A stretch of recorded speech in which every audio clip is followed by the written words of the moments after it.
school education and college education. It was in the month of March, halfway exams are going on. In some cases, exams were done. It depends on which state you're coming from. And in some cases, the colleges decided that we'll not have examinations. We'll only go and take the continuous evaluation and go on. So this was the scenario that unfolded, and people were not sure what it's going to be. It's not that they are sure right now, but that's how the situation, started off. And slowly people thought everything will, be hunky-dory. It'll all be okay soon, 15 days. Then March went off. Then came April. Then April, May, nothing changed. Then April went. Then you had May. May completely gone. We are talking about unlock today when everything is going high in terms of the numbers, and still there is no clear picture. Now, if you look at the Indian system, Indian educational system is a little complex when compared to the educational system in other countries. It is governed by so many governing authorities. The school education has got something called a CBSE, then you got an IB board, then you got an ICSE board, then you got a state educational board. So that's all as far as schools are concerned. Now, if you go ahead and see the college education is also governed by so many governing bodies depending on what kind of education that's being imparted. So you got engineering, then you got AICTE that governs it, then you got universities, central universities, state universities, private universities, deemed universities, autonomous institutions. There are so many of them, and governing bodies also change based on the type of institution as well as the type of education that is being imparted. You got Distance Education Council, which takes care of distance education. You also have, the Bar Council, which takes care of law education in India. The Nursing Council, which takes care of anything related to paramedical and nursing programs. Then you have the UGC, the AICTE, the MHRD, which actually, the part of government which directs or creates rules, regulation with the help of UGC. It's a very, very complex system that exists in India. So having said that, still, every institution which had, had to face this kind of problem, tried to go and innovate and bring in what they possibly thought is the right thing to do. People started going and delivering sessions online. You had Google Meet, which was available free for all the Gmail account users. People went on Google Meet and started delivering sessions. There were others who took up Teams, which is from Microsoft. Microsoft came out and told that this is free. Start using it as a platform, and people started using Microsoft Teams as a platform and started delivering sessions there as well. Then came sessions like Zoom, which was only available for a very limited time. They told we will now increase the amount of timing that is available. Number of participants available were higher. Then people started finding ways and means to impart education online, be it schools or even be it the college level education. But the whole point here is that can all this be delivered the way it is done offline? That if I get into a classroom and start talking, can the same effect be done if I'm going to do it online? The answer is no, it cannot be done, right? In a classroom, there are people who are sitting in front of me and I see what is happening. But in case of an online education, I do not know each one who are sitting there what you're doing right now. Someone might be on their phone, might be listening to it, or doing something else. So that's the biggest disadvantage that we have as far as the online teaching is concerned. So it is more of a pull model than a push model. If someone is ready to take whatever is given, then they benefit. Someone is not interested in taking up, that's as good as their choice. You can't do anything about it. There are several tools that have come up which helps imparting these education online. Okay, I was talking about some of the tools that are available, be it the Google Meet or Teams, but there are so many open source tools also which are being used to impart education. Right, Jitsi is one which open source tool which is used, and you have got plethora of other ones also. Big Blue Button is one more which is open source, which is available free for people to use.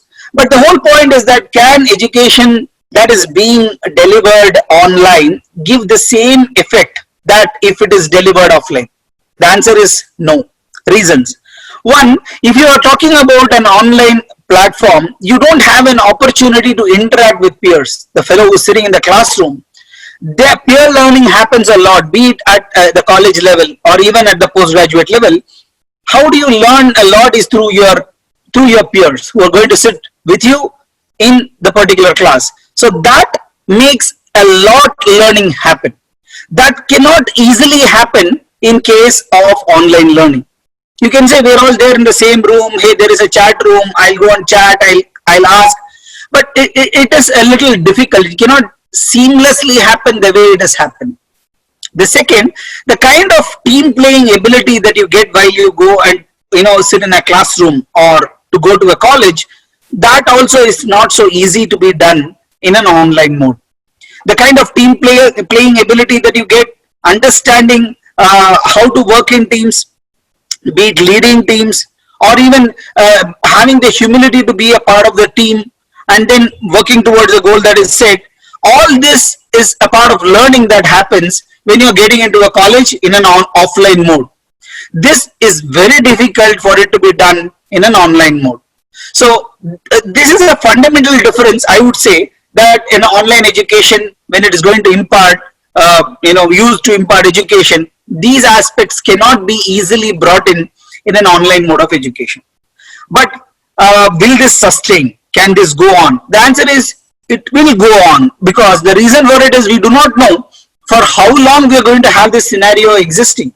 See, today we are talking about unlock 1, but what if the number of cases is going to zoom from 2 lakhs to 20 lakhs? There might be a lockdown that can happen again. And that's what has happened in countries outside. For example, Singapore brought in a lockdown again after unlocking. So there are different aspects that might come in, which might force education to go and change into a blended mode, where in part might, if everything goes fine, then there might be an offline classroom that will start off. Till then, possibly online will continue as part and parcel of the process of imparting education. But will it be there forever? I have my own doubts when it comes to the Indian scenario. In Indian scenario, we say, people say that, hey, look, education is going to change and we're going to have online classrooms. But for that to happen, many changes have to be brought in by the government or the policy makers. Let us take, for example, at school level, the NCERT has to bring in a lot of changes along with the boards that are there for it to be accepted. The game becomes all the more complex when you are going to a postgraduate level. Will the governing bodies like the AICTE, UGC and others which I listed are going to make these changes and make it as good as an offline mode? That is a $1 billion question to answer. It might not happen, it might happen, I don't know, I don't have an answer for it. All the more are those people who are going to hire students. Everyone in India, I would say not everyone, majority of them who are doing their post-graduation or graduation are looking out for jobs. Okay, they want to go and work somewhere. Although there are very few who are looking at creating their own employment or startup, but that's a minority percentage. Unfortunately, in India today, that remains. It's a 10% of them out of 100 look at creating their own companies. So having said that, when I would say majority of them are looking out for jobs, how the company is going to look at this? If you say, hey, look, I've done the degree online, I've completed it, are the corporates going to look at it the same way that they're going to look at a person who has completed a program on a campus? That's a big question. We don't know. So if companies do not go and accept it, then the chances of it being successful is also a question mark. So there are two things that come into play. One is the governing bodies which are going to govern education, the government who are going to create policies. The second is the corporates who are going to accept whatever is being created and delivered online. If these two, the policy becomes clear, and if things are being brought in such a fashion that people can go ahead and accept it because you have got robust policies, then comes the corporate. If they are going to accept such people who are going to use online mode and get themselves equipped with a diploma or a degree, if these both are successful, then there is a chance for this to become sustainable from an Indian perspective. If these two don't happen, then the chance is less. And I see that these two not happening so easily now. Why? Because everyone is talking about unlock 1 and they are telling that things will go normal. Very soon, yesterday, for example, the Minister of Human Resource Development, MHRD Minister, was telling that we'll possibly look at opening schools from August 15th.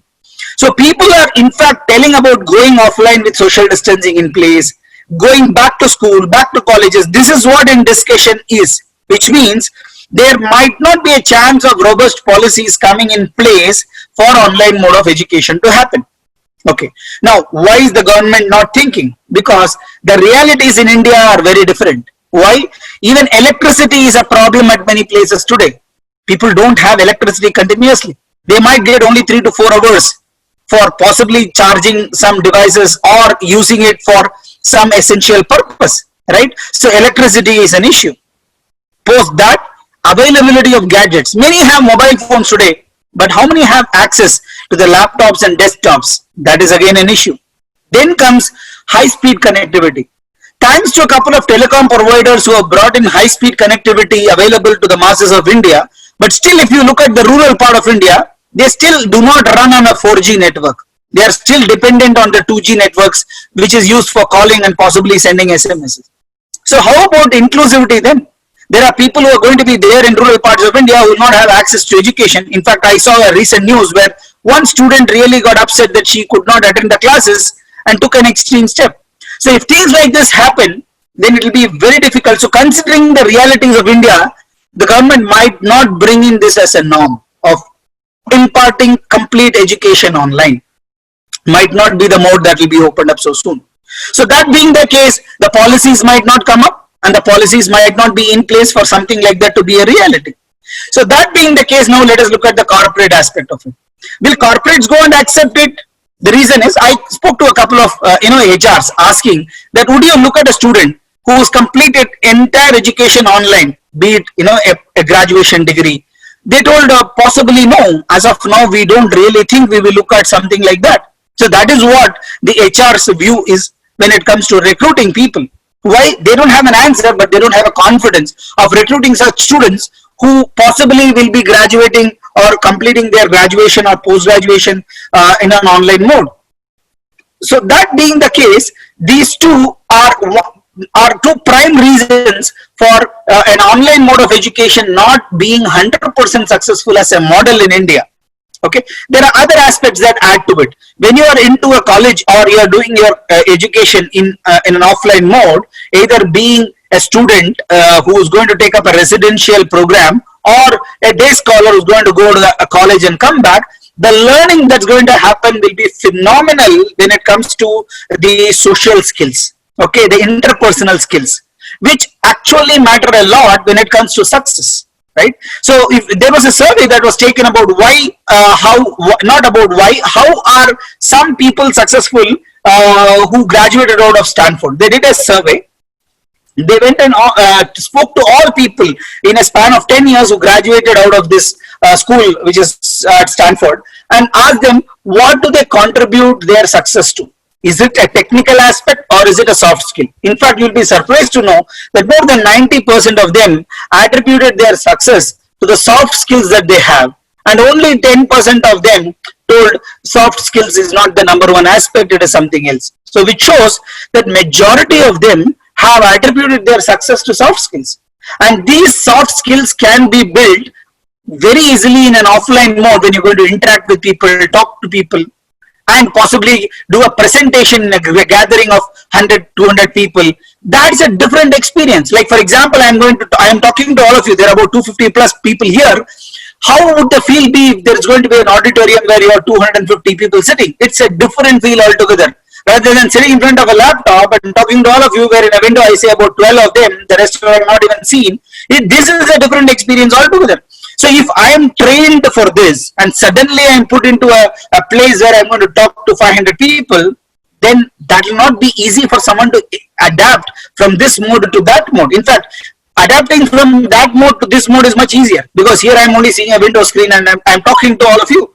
So these are some softer aspects, coming back to the survey which I was talking about, that attributing the success to soft skills becomes one of the most important aspects for people to succeed, which cannot so easily be built on an online mode. So this is one of the big limitations that we have when it comes to online mode of education, right? The next biggest thing is examination and evaluation. Now, examination and evaluation is a cause of fear for many students. People look at exam that way. Why should I go in for an exam? Now, is there a way that I need not have an exam? This is what has been built over a period of time, right from school education to college education. Exam is a cause of fear for always for many students. So that being the case, they try to go and find ways and means to ensure that they pass the exam. This has been the mentality. So suddenly you make them sit in front of a computer, sitting in their home, and make them take a quiz. They naturally will find ways and means to ensure that they pass that by hook or crook methods. Why? Because culturally we have not been fine-tuned for being ethical while giving examinations. Hook or crook, ensure you get into the best of the institution. Hook or crook, you ensure that you get the best of the marks, has been the trend for majority of people. And clearing up an exam and getting some great laurels in an exam is the measurement of success. Unfortunately, that is the case in this country. So that being the case, right from the school levels, examinations have been treated like this. Okay, the topper gets a medal, the top 5 get a prize. So it's been a competition. I'm not telling right, wrong, I'm not taking sides, but this has been the fact in this country, right? So instead of learning is being tested, it's the cramming that's getting tested. Okay, so how much time I'm able to mug up is getting tested consistently. There are few subjects for which the mugging is not used. There are few exam patterns where mugging is not used. But unfortunately, even from class 8, 9 on, where this has to change, has not changed. So once that is the case, when you're going to take that onto an online mode, and you're trying to test the student by having some proctoring mechanisms, will such examination be really valid? I don't think so. Why? Because how much ever you bring in technology to monitor a student while he or she is going to give an exam, there are ways and means that people find their ways and means to go and get help from others, right? So these are critical issues when it comes to conducting examination. So culturally, this has to change from the school level of what you can possibly do is, having a viva voce, for example. That's a better way to go and handle. If I'm going to ask a question and the person responds telling I know what I have learned, it's about going and checking the amount of knowledge that is imparted. Is the person is able to go and apply it, know it, is the objective of any examination. So this could be a mode in which you can possibly know. But again, look at the complexity. If I'm going to have 500 students and 10 subjects, the number of vivas that will go on, possibly we'll have an entire 3-month schedule only to conduct vivas. Will it be possible? No. But this is again a challenge that is there. How will I conduct examinations if I'm going to go online with the existing models that I have and I'm trying to create that? Again, not possible. Okay, if I'm going to proctor, asking students to open their webcams and say, open your webcam, I'm going to monitor. How much can you monitor? It will be like tiny windows that come up. You can't monitor everything that's happening there. Plus, they need a high-speed connectivity again. So if you do not have a high-speed connectivity in place, you cannot monitor what is happening. So these are issues that come up with examinations.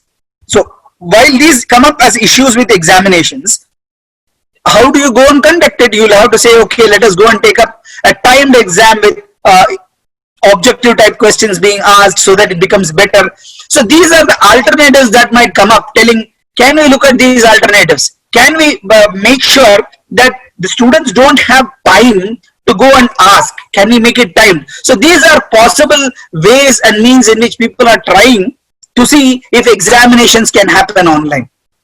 Right? So it will evolve. Over a period of time, some kind of solutions will come up by trial and error method, because this is new to the entire world. It's not that you got institutions who are adapting it and have the ways to manage it.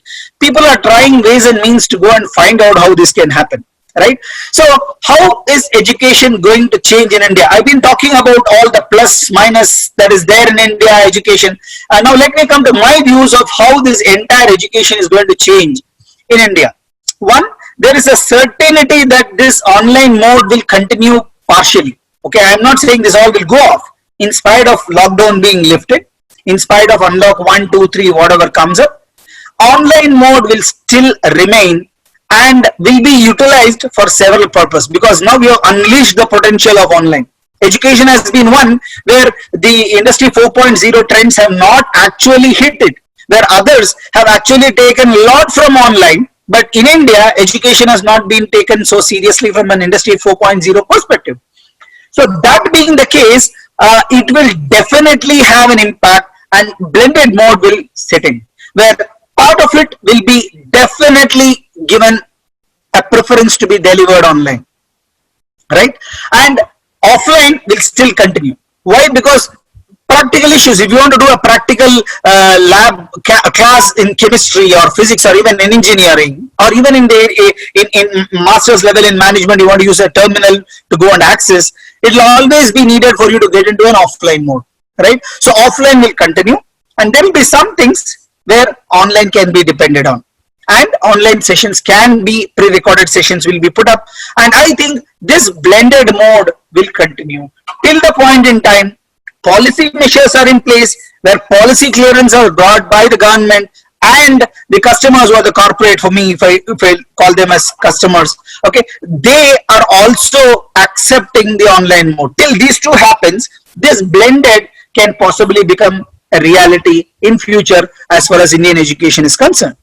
Then, as far as examinations are concerned, this will be tried and tested for parts of exam, where I can say, for example, for every question I give a time limit. Say you have to answer the first question in 20 seconds, the second in 20 seconds, and the first section in 10 minutes. If I start going and doing it, then the chance for me, and also I have the questions which are shuffled, the answers possible are also jumbled, wherein if there are 200 students who are taking an exam, each one gets a different question and a different answer, okay, then it becomes all the more like kind of mimicking, as if the chance for someone to cheat becomes comparatively low. Then using that mechanism for examinations can possibly become a reality in the blended mode. So taking the blended mode portion, where we say part offline, part online, will possibly become the reality when it comes to delivering giving examinations by the students. So I see that this is the trend that possibly can evolve when it comes to imparting education, as far as teaching, as well as teaching and examinations are concerned. Okay, there are other issues that will come up when it comes to which subjects to be delivered in this mode. How can it be effective? See, currently I also see one problem. Those institutions and education institutions and professors who are trying to go online are trying to mimic the same offline experience to an online mode, which will not be possible at all. You cannot expect an online mode to have all the features of an offline mode. So if you are expecting that, then you can never achieve. There will be trade-offs. There will be some things which will not be possible. So accepting it and moving on can ensure that the blended mode of education becomes a reality over a period of time. Else, it will not happen. As simple as that. It will be one more wave, and people will forget this wave, and things go on. Unfortunately, in India, that is what has been happening many a time. There is a wave that comes in, people forget it and move on, and things go as usual. I hope that doesn't happen in the case of COVID. Why? Because if that happens, you miss a big opportunity to take a lot of things online and ensure that online education part is, in the blended mode is delivered, right? Now, comparing this to global universities. In global universities, the things are different because they got a fabulous infrastructure, and there is access to internet to almost everyone. There is nothing called a digital divide. When I compare India to Singapore or even European countries or even the US or Canada, there the infrastructure is completely different. People have access to internet, and something like a 4G or a 3G is common. Everyone has an access to it. So that being the case, we cannot take a complete apple-to-apple comparison of an Indian scenario to what happens in the US, because I see many people say that, hey, look, there are other universities which have completely switched off. They have told 1 year nothing is going to happen and everything is going to be delivered online. Why can't Indian institutions do it? Because Indian institutions operate in a different scenario as far as the macroeconomic situations are concerned. Hence, Indian institution can't blindly mimic what an European or an US institution is doing, telling, let me close everything, let me go online completely. Cannot happen because of the problems that we have. But if the COVID situation is going to continue like this, what it is now, then we might be forced to do it. So that is one aspect that might change the way, especially for this year, as far as education delivery is concerned. Right? So these are some views that I thought I will share with all of you as far as the education part, how it is, how it can possibly move, examination part, how it is, how it can actually move. Okay. The other challenges that comes up is with respect to access to tools, especially the tech tools that are there. Today it is a COVID scenario, So many are giving tools free and are asking people to use it. Will that continue? The answer is no. Over a period of time that will change and people will be forced to invest and buy such tools. Again, then it comes as a kind of a problem that will people be interested in delivering, right? Or, paying and taking those tools. So these are also questions that will depend on how the entire scenario is going to change over a period of time. And no one has got concrete answers for it because this is something which is not sure. Let me put it like this. You don't have a clear-cut roadmap with milestones in place that this should happen, then this should happen. It is a fuzzy situation currently. Something might happen, something might not, and you'll have to go and be ready for that fuzzy situation that is there. Now, a piece of advice to all people who are students. What should I do? Since education is going to be like this, it's going to be online, offline, blended. We don't know how it's going to go. Education, examinations, half of it might happen, might not happen. Since it's all fuzzy and confusing and there is no clarity, it's all completely ambiguous right now. What should students actually do? My submission to all students is learn as much as possible during this time. It's like sharpening your saw. You got a time right now and there are dime a dozen people who are offering things free of cost. Learn as much and ensure you build your skill set as much as possible, especially with the tech edge that is available online. And I say tech, see if you can go and learn. If you are looking at any space, be it, when I'm talking about a management perspective, you got marketing, finance, operations, HR. Or if you look at sciences, you got, physics, chemistry, biology, whatever it is. Then you got engineering, mechanical, computer science, electronics. So, or even law. You got so much that is available. But all of them, in whichever stream that you're going to have, there is a lot of data that gets generated there. Okay. And a lot of decision making can happen based on the data that is getting generated. Okay.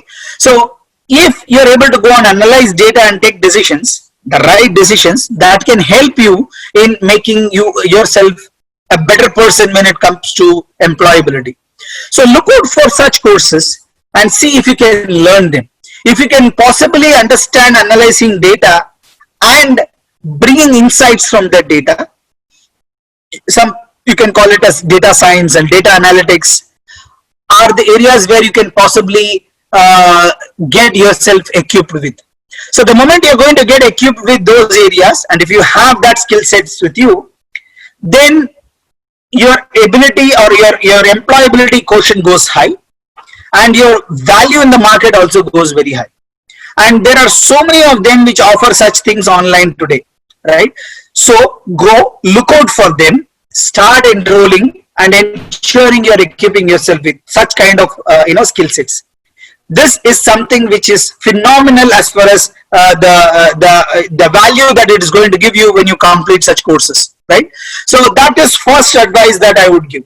Second, start networking and ensure you keep building your network. That is the next important thing that I would suggest. See if you can go on to LinkedIn, create your profile and start connecting to people and start building your network in your area of expertise or where you want to build your expertise on. Right? So this is the second best thing that you can do when you don't have much as far as classes are concerned or any other work that is concerned. So if you're going to do that, that will also certainly help you as far as building your network is concerned. Anytime your network will help you when you are in crisis as far as this is concerned. So first is building skill sets. Second is building the network that you have. Third aspect, once you have your skill sets, you keep building and your network that is ready, try going and applying what you've learned through an online mode. That is, if there is data that is available online and with the skill set that you have built, can you practically demonstrate that I can apply what I've learned and show it to the network that you have created, right? Let us take, for example, I'm in a particular area, I've learned tech tools in that area, and I know how to apply those tech tools in that area. Next, I build a network in that area, whosoever is there, I start connecting with them. Post I connect with them, I know this is the network that I have, this is the skill set I have. I have a lot of data that is available freely online. Can I take the data and apply my learning on the data, create insights and share it with people who are there, right? So this is what, if you are doing, then the value that you have will increase and you'll start demonstrating that you know how to draw insights on a particular problem that is there on hand. This will help you when you are going ahead and looking out for opportunities when things settle down. So always there is a lull that happens in the economy, and then there is an upswing that happens as well. So if today you're looking at only a downswing, hey, things are not going good, it's going down, what will happen? Is it going to be anything that goes down has to come up as well, right? So once it's going to come up, when the economy is going to revive and things are going to go positive, there will be a dearth when it comes to talented individuals, people who are very good in analyzing data and ensuring that the data, I mean, they're able to bring in insights. Most important one, apart from these two, three, what I told, is improve your communication skills. If you think you're weak in your communications, go, if you got internet, instead of waiting and creating a TikTok video, go read an article and see if you can understand something from that article. If not, ask people if you don't understand, if they can help you understanding that. Ensure you go and read at least 5 to 6 pages every day, and you're able to bring in insights from that. After you read that 6-7 pages, whatever it is, try to summarize it in 2 paragraphs. So summarizing content is also a great skill, and that's what people look out for. So if I'm going to write 7 pages and I'm going to read 7 pages and I'm able to write 150 or 200 words summarizing what all I read in that 7 pages, that's a great art and that's a great skill to have. So this is one more skill. If you're able to go and learn, that will be again of immense value, because you're able to go and summarize things which are large in content, right? Last but not the least, look out for books in the area of your interest and read them. The more you are read, the more wide your spread is as far as know-how is concerned. You will be one of those hot commodities in the market when you go and say, hey, look, I'm looking out for a job. Else, why should they go and hire you, right? So look out for books, ensure you read the books of your interest, and have a list of what books you have read, and create a summary telling I got these principles from these books. So once you do this, especially during this time, you are going to be really I mean, this is what is true education, I would say, when it comes to adding value to yourself, irrespective of a college doing it or any other coaching institution doing it, right? If you are able to create something like this, that will give a lot when it happens, when the economy goes up, and if things, I mean, when things revive. So these are my a few words. I think I've taken about 35-40 minutes now, expressing my views as far as education and the possible future, and a kind of advice that I would possibly give to all of you when it comes to spending time during the lockdown and unlock period. I would be open for questions, or if there is anything else that you want me to talk. I mean, this is what I had planned for, so I've completed about 35-40 minutes for this. If there are questions, I can take and I can answer them. I would like the host to possibly let me know what next.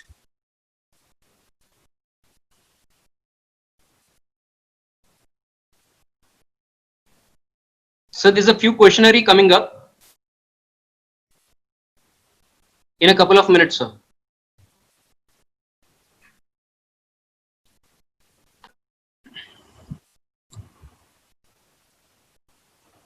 So you'll be putting it on the chat for me to look at answer, or how is it like? Yes, sir. It'll be on the chat box, sir. Yeah.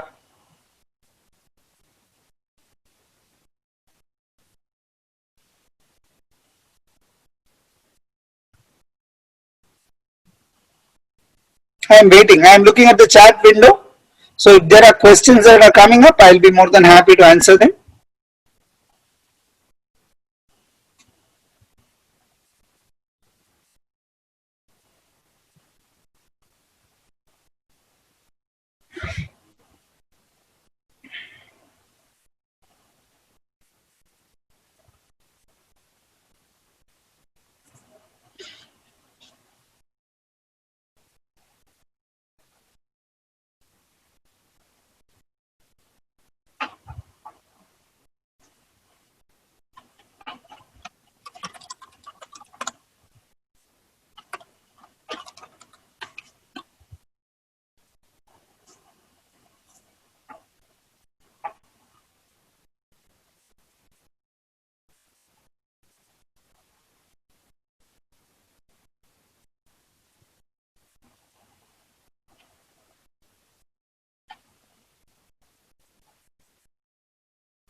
So here is a question from the organizer. What are the methods that any education institution should adopt in this COVID crisis?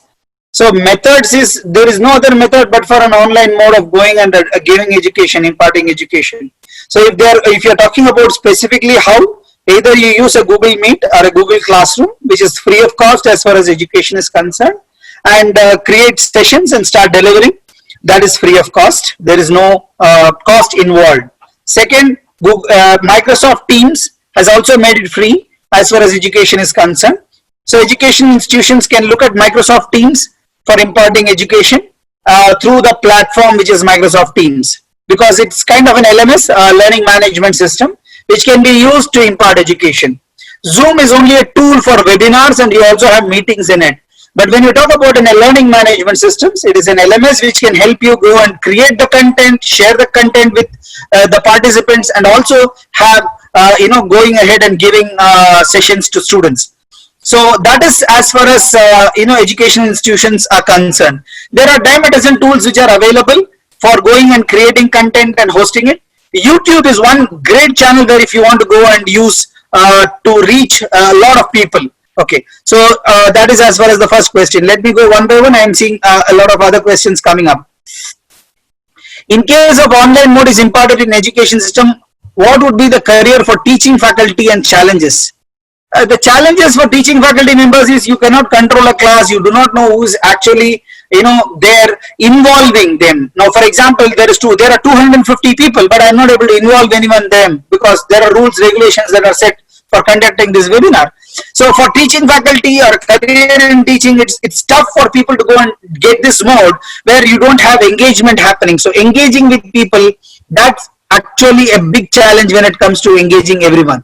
Right, that's the next question I'm going. Can you name any course in online in Department for Commerce? See, as far as commerce is concerned, you can look out for those areas which are related to finance instead of going just for commerce.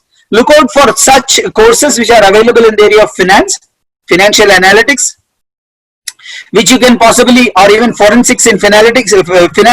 Analytics could be areas which are hot areas in future. So they are the ones which you will have to look at instead of going and looking for conventional courses. What will be the scenario of intake for MNCs? See, MNCs is one big question. You don't know how it's going to happen.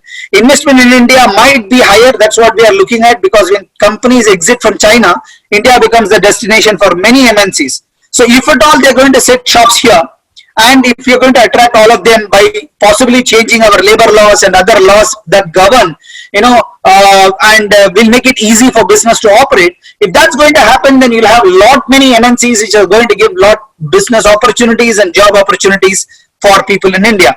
So that's something which you'll have to wait and watch. But levels as far as jobs are concerned, if MNCs are opening, will not be across. It will be in specific areas as far as the levels are concerned. So it depends. You'll have to wait and watch.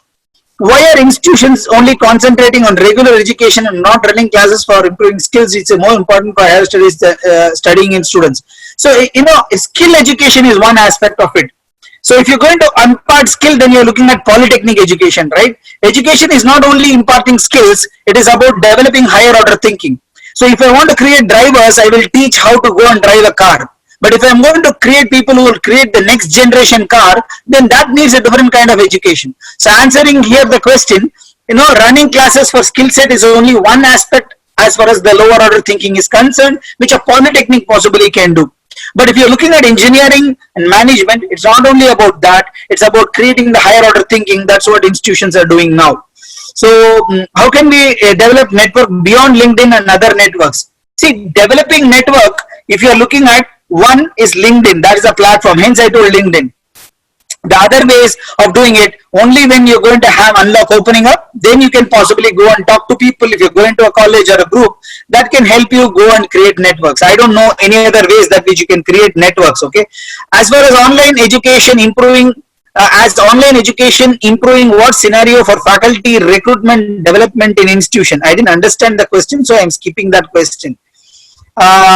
What do you think about outsourcing? Yeah, outsourcing. See, India has been the destination for outsourcing because of English speaking language, and many people have outsourced manufacturing to China. So if you're going to look at outsourcing, a lot can happen from other countries as far as outsourcing and creating a captive base in India as far as manufacturing is concerned. We are expecting that to happen in a big way now.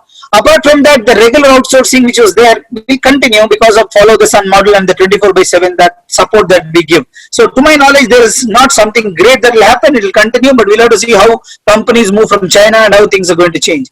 Theory papers are okay to teach. What about cost accounting, financial management papers?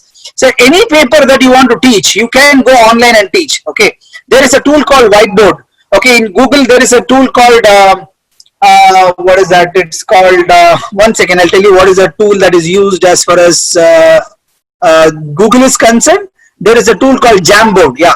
So Jamboard in Google will help you, or a Whiteboard in Teams can help you go and write content. You've got devices that are available. The way you write it on a blackboard to explain your accounting, financial management or cost accounting papers, the same thing you can do it on your Whiteboard or Jamboard of Google. So that's how you can possibly use to go and give classes to people who are looking at the cost accounting, management accounting as an area. But how effective it will be like an offline classroom, I do not know. We'll have to wait and watch. Which online tool is more innovative for colleges? I don't know what you understand by this question of innovative. People are using Microsoft Teams and Google Classrooms generally for imparting education. So I do not know when you say innovating, I didn't understand that question. So let me go further. What will be the scenario of intake of IT industries from any other? Many students are facing problem building as no chance of internship. How can we build resume in future to? Okay. Now, as far as building your internship, it's a global phenomenon. Sashi Reddy is asking this question. See, everybody knows that people are not actually recruiting students. So instead of telling I didn't get a job, people are not hiring me, go and build your skill set. Go and build your skill set, learn Tableau, learn other tools that are there, and see how you can work on those tools. So instead of telling nobody is giving me job, nobody is giving me internship, you go and find problems and try finding solutions to those problems, or enrich yourself in your skill set. That will only help you instead of going and waiting for jobs as far as summers is concerned. How to take VIVAs of practical hands-on experience subject? I didn't understand this question. How to take VIVAs of practical? See, practical, if you look at practicals, there are some websites which help you run practicals in a specific area of choice. Okay, if you go and say running online simulation MHRD in Google, you will find sites which can help you run practicals in physics, chemistry, biology, and also engineering subjects. So that is the way you can run practical as far as Tejpreet Singh Bedi's question is concerned. Hands-on, you can't do it. It's only simulation that you can do. Okay, that is as far as the question is concerned, the answer to the question. Final-year students have seen my previous semester. Most corporates come to the institutes for hiring. They adopt online exam procedure for shortlisting for interviews. Post-COVID scenario, what can institutions and students do to improve the hiring and scenario? The most companies have not confidence to prefer a corporate job. See, if you are again, people are again asking about placements, how is placement going to happen? We'll have to wait and watch. I don't know how the scenario is going to change, right? Many IT companies have told work from home. Okay. So many people are working from home. Now, whether this trend will continue in near future, I think it will continue. Will IT keep hiring? I think they will hire. Why? They have cut costs. Now they'll say sit in your home, use your own washroom, use your own lunch, food. I'm not going to give anything. I'll only give you a salary because you're using your electricity, your laptop. That becomes easy. And it all depends on what kind of projects that come in.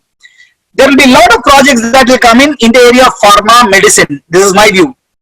A lot of investments also will come in that area, and possible analysis, as I already told you. So that's what you're going to go and see to equip yourself.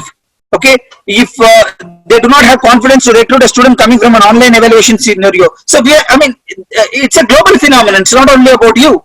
So you are going to say that, look, in spite of online exam, whatever it is, I have the requisite knowledge. You can test me on that knowledge. I have the skill set. I will be able to go and demonstrate it. I have learned these subjects. I know what is there in that subject area. If you are able to go and tell this very clearly and showcase, they'll definitely hire you. Why not?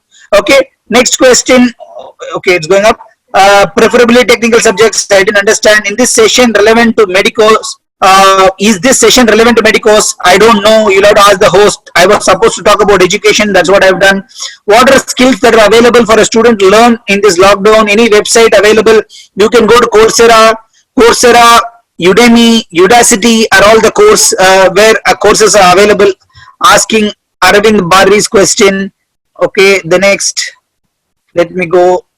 What are the best online learning courses? Again, I told you, you can go to Coursera, Udemy, or Udacity, where you can find a lot of courses that is available. By adopting online classes offline, does it impact financial management because cannot ask for full fees? Yeah, fees, etc. is a different area altogether. Okay, so depends on the kind of institution, and in fact, a lot of money is spent for online. Online doesn't come free. So in fact, cost goes higher, investment on servers go higher, investment on tools goes higher. It's all paid in dollars. So just because it is online, if you expect a fee to be reduced, it might not happen unless if someone says you will do, anything that you want, I'm not going to provide resources, then it's a different question. So just because it is online, fees has to come down is a wrong proposition as far as I am concerned. How the webinars are useful for medicos, I don't know. Ask the host. I was not supposed to talk about anything related to medicine. What are the best online sources available? I've answered it. In case of technical courses as well as commerce management discipline, students have to do internship. Okay, some industries concerned. What are the productivity and sales? I didn't understand the question. Very, very long question. Pages you are writing. Sorry. In online exams, good for students' career? Answer is no. Can you please give some more stuff regarding technical subjects? What is that stuff you want in technical subjects? I don't know. I was supposed to talk about education. Which are the best finance project topics in scenario and also in marketing? Google it, you will find it. Anything related to analytics will be good. Is online workshop internship are helpful? Is online workshop and internship helpful? I didn't understand the question. Education systems are concentrating on only teaching. Most educational institutions are not able to run practical. This system may change or not. See, it depends on what education you are talking about. If you look at management education, a lot is happening in terms of imparting real-time knowledge. Answering Vanila's question. How does the session help medicos? I don't know. Ask the host. How do you think our country is giving enough opportunity to startups? Startup, a lot is there. Go find out. Government is doing a lot with respect to startups. As far as startups, startup education, startup funding, all that. You can get more information from there. Waiting. Okay, I will go down now. I think I've answered many questions. Okay, some institute are concentrating on exams, methods of education, adopt. I think again it's going up, down. I am not able to manage this. Do you think the country is giving enough for this sector? I think I have answered. So there are questions that are coming about medicos. I don't know why this question is coming up. I am not a medico. I was told to talk about education, sector of education that's going to happen. And I am talking about education. If you're talking about medical education, that's a different field altogether. You got NEET as an exam, and then medical colleges attached to hospitals deliver MBBS and MD. So I am not the one to talk about it because I don't have an expertise on it.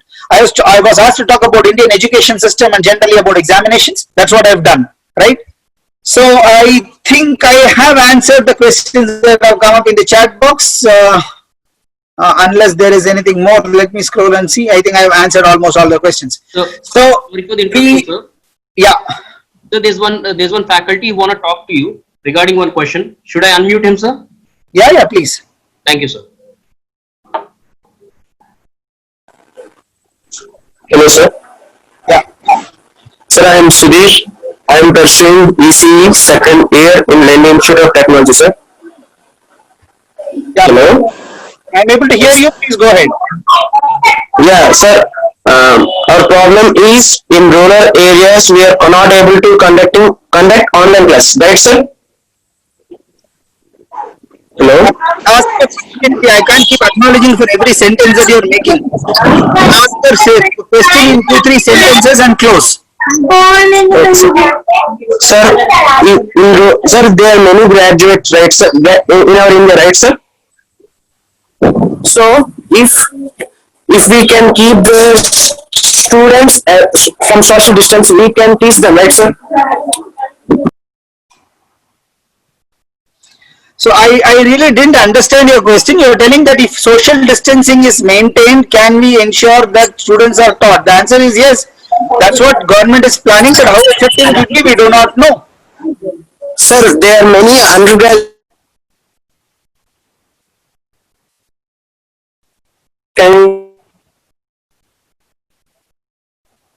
I think you're in mute mode now, Sudhir. So I didn't hear you. Yeah, unmuted myself, sir. Sir, the undergraduate if undergraduate students can teach to 1 to 10, they can improve their communicational skills, and those people can get education. Yeah, their subjects can be taught easily, sir. Instead of hiring more, instead of going with all teachers, if undergraduate students are allowed to teach them, they will be benefited and we also will be benefited, sir. True, but that has to be accepted as a policy. You know, we can't ask anyone to teach anything. Undergraduate students teaching, and postgraduate students teaching undergraduates, 12th standard students teaching 10th standard, 10th standard teaching 6th standard, 6th standard teaching 2nd standard teaching LKG. Like that, if you do, then you don't need anyone. Only those seniors can keep teaching juniors. But that will not be accepted as a policy. Okay, teaching is not just going ahead and making them understand 1 plus 1 is 2. There is much more to it, and hence just going and asking the seniors to teach juniors cannot be a solution. It could only be one part of dealing or ensuring that you are helping them. It cannot be a complete solution to the problem. That's what is my view. How students in rural areas can continue their education, there are less students having mobile phone. That is a challenge today, and hence the government is talking of creating exclusive channels. That's what the HRD minister has told, that they are going to create separate channels, TV channels, where people will be giving education right from 1st standard to 10th standard in all languages, including vernacular languages. So Preetham Dati is asking how it can happen. That is the only way currently which can happen as far as using the television channels. How will it be effective? I don't know. I have my own doubts, but that's the way which you have currently, have as an option for it to be completed. That's my view on this question. LMS, 1 second. Someone is asking again. Where it does go up? This chat window is not user friendly. 1 second. LMS of education system is being complicated. Why can't we move near to students? Point much better. I didn't understand the question, Vidya. Someone is asking.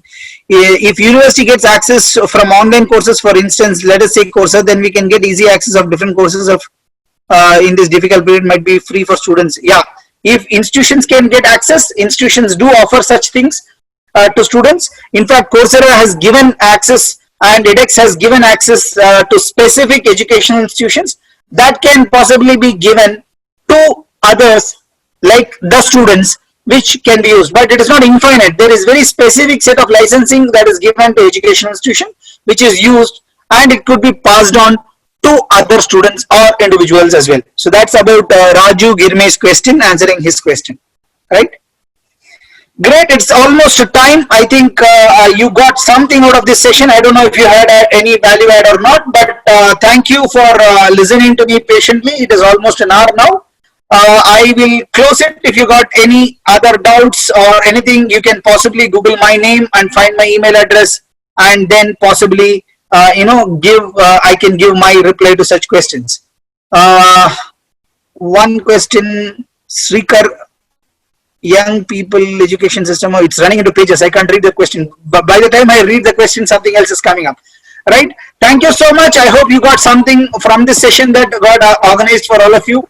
I'll be more than happy to answer your questions if you have any time. Yeah, my email address is director@sibmpune.edu.in. Someone is asking what's my email address. It is director@sibmpune.edu.in. That's my email address, right?